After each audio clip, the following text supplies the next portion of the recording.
Welcome to The Outsider, where some of our favourite GB News commentators have the chance to sound off on an issue important to them, often being overlooked by the rest of the media. And a trade union has bowed under the pressure of the woke mob and cancelled a university professor after she was accused of transphobia. Feminist philosopher Kathleen Stock sparked fury for some reason after stating the fact that people cannot change their biological sex. It resulted in police warning her to stay away from the University of Sussex campus, her place of work, for her own safety. Last week, masked protesters gathered on campus holding signs saying "Stock out." But it is the online attacks that make this story truly horrifying. In one, Kathleen was sent a chilling picture of a man with a gun and the words "Kathleen Stock, rest your weary head." The embattled professor has been supported by Equalities Minister Liz Truss, who tweeted, "No one should be targeted and harassed simply for holding an opinion." And I mean, I agree, too right. But Kathleen, who was awarded an OBE just this year, couldn't count on her trade union, who today threw her firmly under the bus and, in her words, effectively ended her career.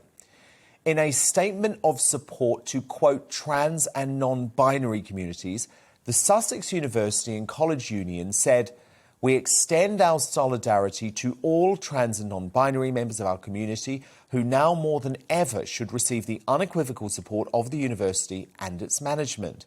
As a union, we strongly condemn all forms of transphobia and call the University of Sussex leadership to heed its institution's values and commitments as set out in its trans equality statement and its dignity and respect policy. We urge our management to take a clear stance against transphobia at Sussex." The University and College Union have since released a statement supporting their Sussex branch in their stance on trans rights, but condemned the threats against staff.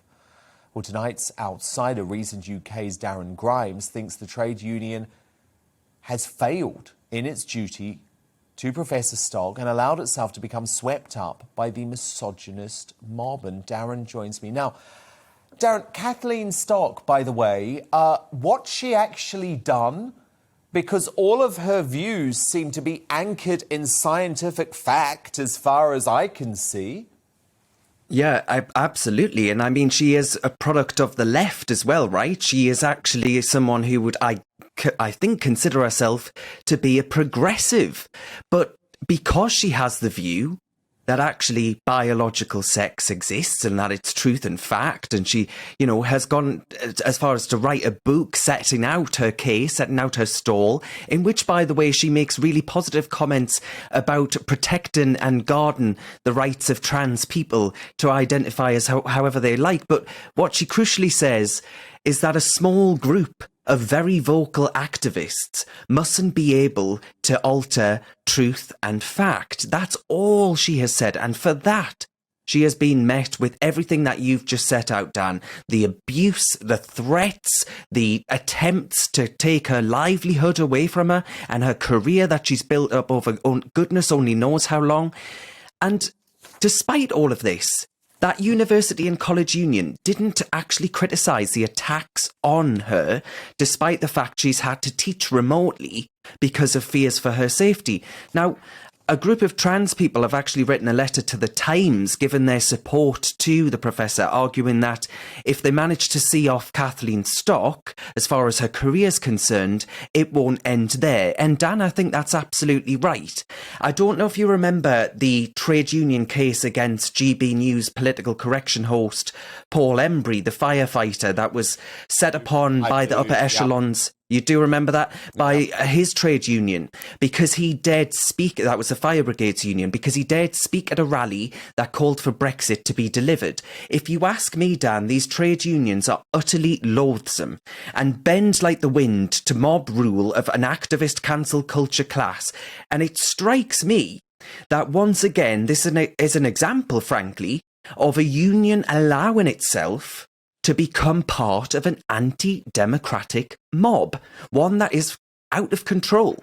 And I wonder if, in waxing lyrical about its most vulnerable members, this union has given pause to the fact that death threats, rape threats, and Professor Kathleen Stock being advised by police to install CCTV in her home, have they given any thought to that, what that must be like? And ultimately, right, what it boils down to the fact, Dan, that we have to be able to speak freely. And if an academic, essentially what is an academic at a university, an esteemed academic. I know, and Darren, that's why I think it's really important to actually look at what Kathleen Stock has said. And she's very open about the fact that as a lesbian with teenage children, these are topics close to her heart. And I think probably most of the country would agree with the things that she has said about sex and gender identity, because they're very simple, Darren. You know, she argues that womanhood and manhood reflect biological sex, not gender or gender identity. She claims that trans women are not women and sexual orientation is determined by same-sex attraction, not attraction to gender identity. And she wants a ban on transgender women in women's changing rooms because she thinks that many trans women are still men who have male genitalia. Now, what's transphobic about any of that, Darren? She's certainly not saying that she doesn't want trans people to live a very happy life, that she doesn't support their cause in a lot of ways. She's simply saying that as a lesbian woman, she believes that same-sex attraction is what it's about, not this idea that gender identity. Effectively, she's saying, as a lesbian, she doesn't fancy a man. And she is branded transphobic. I just cannot even get my head around it.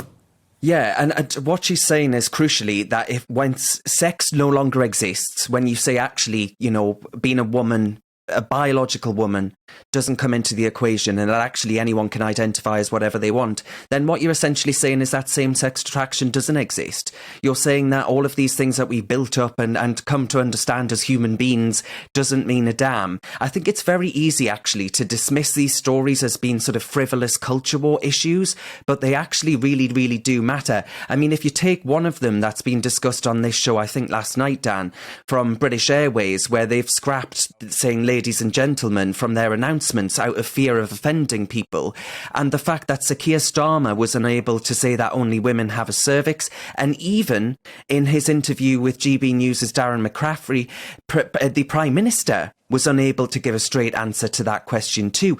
And this all matters. What Kathleen is saying matters because we are living in a culture of fear of cause and offence of a very, very small but very, very vocal minority of permanently offended activists. And I find it troubling the speed at which we are allowing a rampant anti-women sentiment to drive public policy in universities and elsewhere that frankly deny truth, fact, and place it basically is ideology ahead of sex-based rights and protection of spaces for women, such as women's refuges. No, I hear you, and what's happened to Kathleen Stock is appalling. It's terrible. Thank you for bringing it to all of our attention.